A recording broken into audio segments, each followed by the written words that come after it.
Dear students, आज हम 9th की केमिस्ट्री के चैप्टर नंबर 2 के लेक्चर नंबर 6 के साथ हाजिर हुए हैं। आज का हमारा टॉपिक है बोहर एटॉमिक थ्योरी।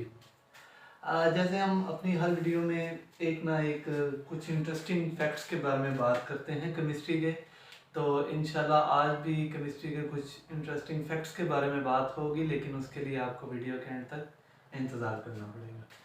हम चलते हैं अपने टॉपिक की तरफ, Bohr atomic theory. Last time हम पढ़े थे Rutherford atomic theory. Rutherford atomic theory या बोहर एटॉमिक थ्योरी क्यों पेश की गई?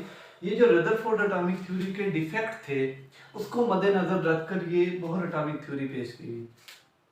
अब रदरफोर्ड के एटॉमिक मॉडल में क्या डिफेक्ट थे, क्या नकाइज थे, ये हम लास्ट टाइम जो है वो पढ़ चुके हैं। कि जो एक उसने कहा था कि इलेक्ट्रॉन कंटिन्यूसली एनर्जी इमिट करते हैं। अगर इलेक्ट्रॉन कंटिन्यूसली एनर्जी इमिट कर रहा है तो वो क्या करेगा, वो अल्टीमेटली न्यूक्लियस में फॉल करेगा और atom should be collapse, atom तबाह हो जाएगा। दूसरे नंबर पे उन्होंने कहा था कि जो हमारे पास इलेक्ट्रॉन है वो कंटिन्यूस स्पेक्ट्रम बनाते हैं, लेकिन इनफैक्ट बोहर ने ये बताया कि वो कंटिन्यूस स्पेक्ट्रम नहीं बनाते बल्कि लाइन स्पेक्ट्रम। तो ये दो उसके अंदर खामियां थी, नकाइज थे। उन खामियों को मद्देनजर रखकर दूर करने के लिए बोहर ने 1913 में अपना एटॉमिक मॉडल पेश किया, जिसको कहते हैं बोहर एटॉमिक मॉडल। अब बोहर कौन था? बोहर, नील बोहर इसका नाम था और ये डेनिश यानी डेनमार्क का रहने वाला था। और इसने रदरफोर्ड के साथ जो है वो अपनी वर्किंग 1912 में शुरू की और 1913 में इसने अपना एक एटॉमिक मॉडल पेश किया, जिसको कहते हैं बोहर एटॉमिक मॉडल या बोहर एटॉमिक थ्योरी। और इसको इस थ्योरी की बिना पर 1922 में नोबेल प्राइज से नवाजा गया। तो ये थोड़ा सा बैकग्राउंड है बोहर का। अब बोहर जो है उसकी एटॉमिक थ्योरी की बेस किस पे थी? उसकी एटॉमिक थ्योरी की बेस थी प्लैंक्स पे, प्लैंक्स थ्योरी पे। प्लैंक्स थ्योरी किसने पेश की? ये मैक्स प्लैंक्स नामी साइंटिस्ट ने प्लैंक्स थ्योरी पेश की। और ये थ्योरी क्या चीज थी? उसने कहा था, मैक्स प्लैंक्स ने कहा था कि लाइट एनर्जी जो है वो हमारी प्रोपोर्शनल होती है लाइट की फ्रीक्वेंसी पे।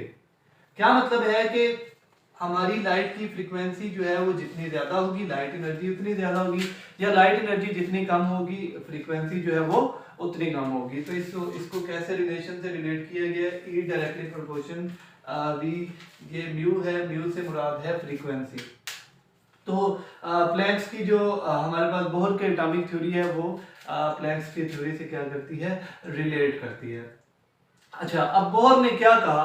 बोहर ने कहा कि इलेक्ट्रॉन जो है वो अपनी एनर्जी कभी भी कंटिन्यूसली ना तो एब्जॉर्ब करेगा और ना ही वो क्या करेगा? रिलीज करेगा। नंबर एक, इसने ये बात की थी। याद होगा आपको लास्ट टाइम रदरफोर्ड के डिफेक्ट पढ़ रहे थे, तो रदरफोर्ड ने कहा था कि इलेक्ट्रॉन कंटिन्यूसली अपनी एनर्जी क्या करता रहता है? रिलीज करता रहता है। लेकिन बोहर ने क्या कहा कि इलेक्ट्रॉन कभी भी अपनी एनर्जी जो है वो कंटिन्यूसली अब्जॉर्ब या रिलीज नहीं करेगा। एक बात होगी, energy of revolving electron is quantized. हर जो इलेक्ट्रॉन न्यूक्लियस के गिर्द रिवॉल्व कर रहा है उसकी एनर्जी क्या है? क्वांटाइज। क्वांटाइज का मतलब होता है फिक्स, यानी उसकी एनर्जी क्या रहेगी? फिक्स रहेगी। Electron revolve only in orbit of fix energy. Electron सिर्फ उसी ऑर्बिट में रिवॉल्व करेगा जिसकी एनर्जी क्या होगी? फिक्स होगी। और उसको हम क्या कहते हैं? Energy levels. क्या कहेंगे उसको? Energy level. अच्छा, मैं इसको आपको एक छोटी सी एग्जांपल देता हूँ। ये हमारे पास एक एटम है, सेंटर में न्यूक्लियस है, ये इसके गिर्द ऑर्बिट है। मैं कहता हूँ कि हमारे पास ये जो सेकंड ऑर्बिट है या सेकंड शेल है उसकी एनर्जी है 20 किलो जूल पर मोल। अच्छा, मैं कहता हूँ कि ये एनर्जी इसकी क्या है? फिक्स। अब इसके अंदर जो इलेक्ट्रॉन रिवॉल्व करेगा उसकी एनर्जी भी 20 किलो जूल पर मोल होगी। अगर इलेक्ट्रॉन की एनर्जी इससे ज्यादा हो जाती है तो वो ऊपर वाले शेल में जो है वो जंप कर जाएगा। अगर इससे एनर्जी उसकी कम हो जाएगी तो वो नीचे वाले शेल में क्या कर देगा? जंप कर देगा। तो इसका यही मतलब है कि रिवॉल्विंग इलेक्ट्रॉन जो है उनकी एनर्जी क्या होती है? फिक्स होती है। और इसको हम क्या कहते हैं? Energy level. तो ये बोहर की थ्योरी थी कि मेन इसका यही था कि इलेक्ट्रॉन जो है वो कंटिन्यूसली एनर्जी जो है वो ना तो एमिट करते हैं और ना ही वो अब्जॉर्ब करते हैं। एनर्जी एमिट या अब्जॉर्ब कब करेंगे? जब वो एक ऑर्बिट से दूसरे ऑर्बिट में क्या करेंगे? जंप करेंगे। अब बढ़ते हैं पोस्टुलेट की तरफ। यानी इसके क्या पोस्टुलेट थे? बोहर एटॉमिक थ्योरी के सबसे पहला पोस्टुलेट है कि इसमें कहा कि hydrogen atom consist of tiny nucleus, electron revolve around the nucleus in circular orbit of radius R. यानी हमारे पास जो हाइड्रोजन है वो एक टिनी न्यूक्लियस पे मुश्तमिल है, यानी इसका न्यूक्लियस बिल्कुल स्मॉल है क्योंकि हाइड्रोजन में एक ही इलेक्ट्रॉन होता है और एक ही प्रोटॉन होता है और नंबर ऑफ न्यूट्रॉन 0 होते हैं। तो इलेक्ट्रॉन जो है वो सर्कुलर ऑर्बिट जिसका रेडियस न्यूक्लियस से क्या होगा आर होगा, वो उस रेडियस वाले न्यूक्लियस के ऑर्बिट में क्या करेंगे रिवॉल्व करेंगे। ये तो पहला पॉइंट है इसका। दूसरा point, each orbit has fix energy that is quantized. ये बात हम पहले भी कर चुके हैं कि हर ऑर्बिट की एनर्जी क्या होगी फिक्स होगी, जो कि जिसको हम क्वांटाइज भी कह सकते हैं। क्वांटाइज का मतलब होता है फिक्स। तो ये इसके दो पोस्टुलेट कि हाइड्रोजन एटम जो है वो टिनी न्यूक्लियस पे मुश्तमिल है और इलेक्ट्रॉन जो है वो सर्कुलर ऑर्बिट में क्या कर रहे हैं रिवॉल्व कर रहे हैं, रेडियस जिसका न्यूक्लियस से ऑर्बिट का रेडियस कितना है आर है, और हर ऑर्बिट की एनर्जी क्या होगी फिक्स होगी। नंबर 3 पे हम आ जाते हैं। इलेक्ट्रॉन डज नॉट रिलीज और अब्जॉर्ब एनर्जी। इलेक्ट्रॉन तब तक एनर्जी रिलीज या अब्जॉर्ब नहीं करेगा, या एटम एनर्जी रिलीज या अब्जॉर्ब नहीं करेगा कब तक, जब तक कि वो एक ऑर्बिट से दूसरे ऑर्बिट में जंप नहीं करेगा। अच्छा, अब अगर वो इलेक्ट्रॉन हायर लोअर से हायर ऑर्बिट में जंप कर रहा है तो वो एनर्जी क्या करेगा अब्जॉर्ब करेगा।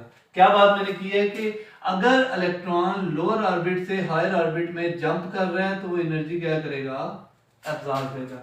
यानी ये लोअर है, अगर इस शेल से या इस ऑर्बिट से वो बाहर वाले ऑर्बिट में जंप कर रहा है तो वो एनर्जी क्या करेगा अब्जॉर्ब करेगा। ठीक है, बिल्कुल इजी है, इतना मुश्किल नहीं।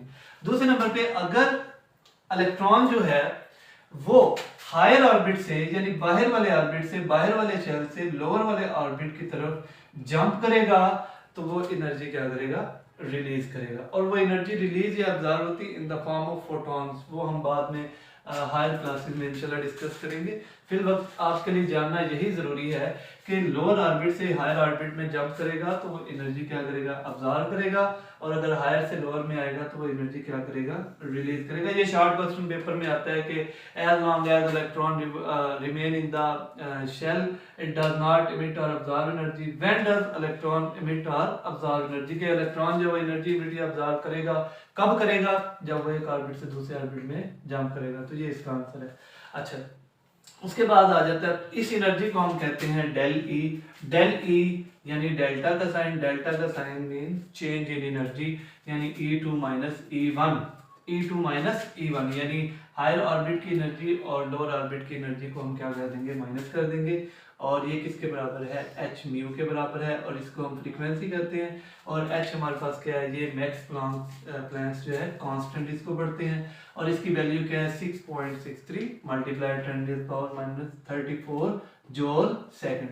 तो ये h की वैल्यू है और ये फ्रीक्वेंसी की वैल्यू है। ये वैल्यूज पुट करके हम जो है वो चेंज इन एनर्जी फाइंड कर सकते हैं। ठीक है, उसके बाद लास्ट वाला पॉइंट ये है कि electron revolve only in a fix angular momentum. Electron सिर्फ उसी ऑर्बिट में मूव करेंगे जिसका एंगुलर मोमेंटम क्या होगा फिक्स होगा। एंगुलर मोमेंटम क्या होगा फिक्स होगा। अब एंगुलर मोमेंटम क्या चीज है, हमें पता है मोमेंटम किसको कहते हैं, जब भी कोई चीज मूव कर रही है, ठीक है, जब भी कोई चीज मूव कर रही है तो उसके पास मास भी होता है और उसके पास वेलोसिटी भी होती है। तो मास और वेलोसिटी का जो हमारे पास प्रोडक्ट है उसको हम कहते हैं मोमेंटम। तो ये मोमेंटम हमारे पास कोई स्ट्रेट लाइन में बॉडी जो है वो मूव कर रही है। अगर कोई बॉडी हमारे पास सर्कुलर पाथ में मूव कर रही है या एंगुलर पाथ में मूव कर रही है, एंगुलर पाथ में मूव कर रही है तो उसका मोमेंटम क्या होगा एंगुलर मोमेंटम होगा। तो वो यही कह रहा है कि इलेक्ट्रॉन सिर्फ उसी ऑर्बिट में मूव करेंगे जिसका एंगुलर मोमेंटम क्या होगा फिक्स होगा, यानी हर ऑर्बिट का अपना एंगुलर मोमेंटम क्या होता है फिक्स होता है। इसको किससे शो किया जाता है, mvr/nh/2 pi. m mean mass, v mean velocity, r mean radius of that orbit, n mean number of shell, h mean Planck's constant, और 2 और पाई की वैल्यू हमें पता है। इस तरह से अक्सर शॉर्ट क्वेश्चन भी पेपर में आ जाता है कि calculate the angular momentum of first orbit या calculate the angular momentum of second orbit, तो आप क्या कर सकते हैं, आपको ये वैल्यूज का पता होना चाहिए। एच की वैल्यू क्या है, एम की वैल्यू, मैस, बी, आर, इन सब वैल्यूज का आपको पता होना चाहिए। और एन क्या है, नंबर ऑफ शेल। अगर वो सेकंड शेल की एनर्जी के बारे में बात कर रहे हैं, मोमेंटम के बारे में बात कर रहे हैं, तो आप एम की जगह पे 2 पुट कर दोगे, बाकी सारी वैल्यूज कांस्टेंट है, पुट करके आप अपनी वैल्यू निकाल सकते हैं। तो ये है हमारे पास अपना बोहर एटॉमिक मॉडल। ये अक्सर लॉन्ग क्वेश्चन भी पेपर में आता है और इसमें से एक आधा शॉर्ट क्वेश्चन भी पेपर में आ जाता है। इंतहाई इंपॉर्टेंट लॉन्ग क्वेश्चन है ये, इसके पोस्टुलेट जो है वो लॉन्ग क्वेश्चन में पेपर में आते हैं। तो लेक्चर के स्टार्ट में मैंने बात की थी कि आज हम केमिस्ट्री के कुछ इंटरेस्टिंग फैक्ट्स के बारे में बात करेंगे। तो पहला फैक्ट बेटा हमारे पास ये है कि आपको पता होना चाहिए कि हमारा जो स्टमक है, स्टमक के अंदर हमारे पास एक एसिड मौजूद होता है, उसको हम कहते हैं हाइड्रोक्लोरिक एसिड। हाइड्रोक्लोरिक एसिड यानी तेज़ाब। बेसिकली तो तेज़ाब जो है वो किसी भी चीज़ को बर्न कर देते हैं, जला देते हैं, वो क्रोसिव होते हैं नेचर में। लेकिन अल्लाह ताला ने हमारे मैदे में ऐसा निज़ाम बनाया है कि उसके अंदर स्टमक के अंदर एक प्रोटेक्टिव लेयर होती है जो उस तेज़ाब से हमारी बॉडी को बचा के रखती है। अब उसकी खासियत क्या है, उसकी पीएच वैल्यू होती है 2, जो हमारे स्टमक में है। पीएच वैल्यू में 2 यानी वो स्ट्रॉन्ग एसिड है, और इतना स्ट्रॉन्ग एसिड है कि वो स्टेनलेस स्टील को भी एब्जॉर्ब कर लेगा, यानी वो स्टेनलेस स्टील को भी डिजॉल्व कर लेगा अपने अंदर। जो हमारे मैदे में स्टमक में जो हमारे पास है एसिड, हाइड्रोक्लोरिक एसिड, उसकी पीएच 2 है, और वो इतना स्ट्रॉन्ग एसिड है कि वो स्टेनलेस स्टील को भी क्या कर सकता है, डिजॉल्व कर सकता है। ये तो हमारा था पहला फैक्ट। दूसरा फैक्ट ये है कि आप जानते हैं कि हमारी यूनिवर्स जो है उसमें आपने फिजिकल स्टेट ऑफ मैटर के बारे में पढ़ा है, सॉलिड, लिक्विड, गैस, और चौथी स्टेट कौन सी है, प्लाज्मा।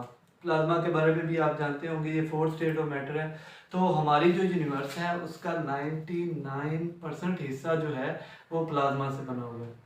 ये बात आपको शायद पहले मालूम नहीं थी कि हमारी जो यूनिवर्स है उसका 99% हिस्सा जो है वो किससे बना हुआ है, प्लाज्मा से बना हुआ है। उसके अलावा सबसे इंटरेस्टिंग फैक्ट आपका जो आप डेली लाइफ में भी यूज़ करते हैं, आपने देखा होगा एग, यानी आप दुकान से एग लेके आते हो तो आपको ये पता नहीं है कि वो रोटन है यानी ख़राब एग है या फ्रेश एग है।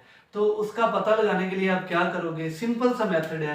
आप अगर एग को पानी में डालते हो, अगर तो वो सिंक यानी डूब जाता है तो इसका मतलब है वो आपके पास फ्रेश एग है। अगर वो डूबता नहीं है यानी सरफेस पे ही रहता है, तैरने लग जाता है, तो इसका मतलब है वो रोटन है यानी वो खराब है। तो ये आज के थे इंटरेस्टिंग फैक्ट्स। होप सो आपको लेक्चर आज का समझ में आया होगा। मजीद इंफॉर्मेटिव वीडियोस देखने के लिए चैनल को सब्सक्राइब करें, लाइक करें और शेयर करें। जज़ाकल्लाह।